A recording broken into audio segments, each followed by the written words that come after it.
بسم الله الرحمن الرحيم قل أعوذ برب الناس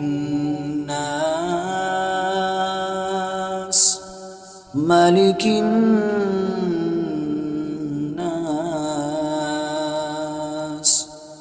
إله الناس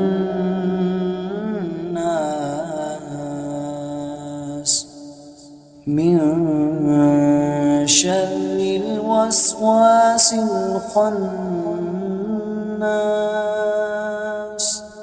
الذي يوسوس في صدور الناس من الجنة والناس.